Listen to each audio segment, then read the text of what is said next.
Assalamualaikum warahmatullahi wabarakatuh. Selamat berjumpa kembali pada program mata kuliah Penghantar Sosiologi Antropologi. Silakan disimak materi berikut ini. Adapun perkembangan sosiologi di Indonesia dimulai sebelum Perang Dunia Kedua, sosiologi hanya dianggap sebagai ilmu pembantu bagi ilmu-ilmu pengetahuan lainnya. Kemudian setelah proklamasi kemerdekaan 17 Agustus 1945, sosiologi mengalami perkembangan yang cukup signifikan. Selanjutnya, kuliah sosiologi dalam bahasa Indonesia pertama kali diberikan oleh Sonario Kolopaki 1948 di Akademi Ilmu Politik Yogyakarta.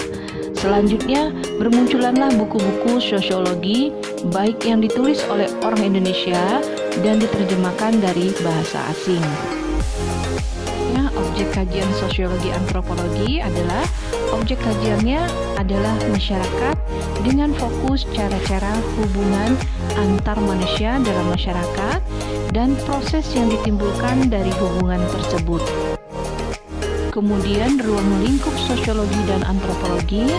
Kalau antropologi itu lebih ke sejarah perkembangan budaya dan aneka warna ras manusia. Sedangkan sosiologi lebih ke arah perkembangan dan proses sosial yang terjadi di masyarakat. Pembahasan berikutnya adalah hubungan ilmu sosiologi dengan ilmu-ilmu lainnya. Apa sih kaitannya hubungan ilmu sosiologi dengan ilmu-ilmu lainnya? Mari kita bahas berikut ini. Pertama, sosiologi dalam kaitannya dengan ilmu politik adalah mengkaji berbagai perilaku politik, alasan mereka berpolitik, kemudian mengapa mereka mengikuti pergerakan politik, dan apa hubungan politik dengan institusi lainnya. Artinya, politik ini sangat memerlukan sosiologi, karena sosiologi membantu politik dalam memahami manusia dan masyarakat. Selanjutnya yang kedua, hubungan sosiologi dengan ilmu sejarah, yaitu mengkaji bagaimana tata cara masyarakat pada masa lampau dan pada masa dahulu, tentang cara mereka berinteraksi, cara mereka melakukan kebudayaan atau tradisinya. Kemudian bagaimana tantangan sosial dalam masyarakat mereka, sehingga sosiologi dapat mengkaji masa lalu dan dijadikan patokan untuk menjadi masa sekarang. Selanjutnya, sosiologi dalam ilmu psikologi, artinya berkaitan dengan mental manusia. Maka sosiologi dalam kajiannya yaitu bagaimana kepribadian manusia, maka berhubungan dengan karakter. Maka dari sini bisa dijadikan psikologi untuk mengetahui karakter atau perubahan kepribadian yang dialami oleh individu-individu. Yang keempat adalah hubungan sosiologi dengan ekonomi. Maka ekonomi ini berhubungan dengan perilaku ekonomi melakukan kegiatan ekonomi. Bagaimana mereka berinteraksi dalam kegiatan ekonomi, itu merupakan salah satu contoh. Kalau misalnya mereka menabung, kebanyakan tujuan mereka menabung itu adalah salah satunya untuk keperluan masa depan. Misalnya pendidikan, membeli rumah yang mewah, kendaraan yang mewah, dan sebagainya. Maka disinilah nampak bagaimana perilaku ataupun cara berinteraksi orang bersosialisasi dalam kegiatan ekonomi. Yang selanjutnya yang terakhir adalah hubungan ilmu sosiologi dengan ilmu antropologi.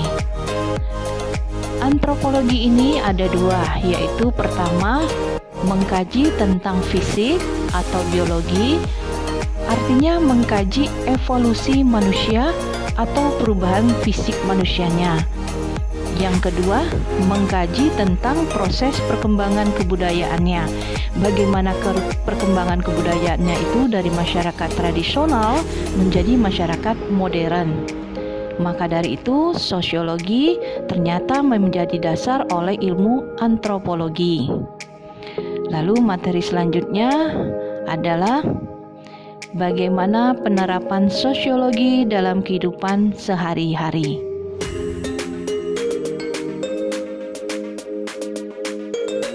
Jadi bagaimana penerapan sosiologi dalam kehidupan sehari-hari? Itu yang pertama secara teori atau keilmuan. Nah, itu ada dua. Yang pertama adalah pembangunan, yang kedua adalah penelitian. Nah, dalam pembangunan apa penerapannya? Penerapannya bisa memberikan data sosial dalam perencanaan maupun pelaksanaan ataupun pengawasan serta penilaian pembangunan. Ini hubungannya.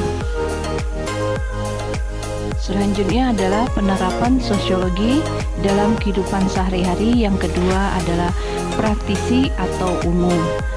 Praktisi atau umum ini dibagi 5, yaitu pertama, nilai dan norma sebagai dasar untuk melakukan nilai dan norma di dalam masyarakat. Kedua, interaksi sosial.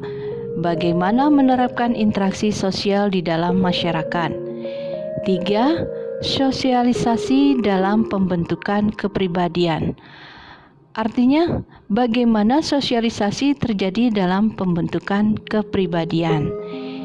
Lalu yang keempat, penyelewengan sosial, yaitu mengawasi atau melihat bagaimana penyelewengan sosial di masyarakat. Selanjutnya yang 5, pengendalian sosial. Berikutnya adalah perubahan sosial, dan yang terakhir yaitu melihat perubahan sosial. Nah, itulah penerapan sosiologi dalam kehidupan sehari-hari.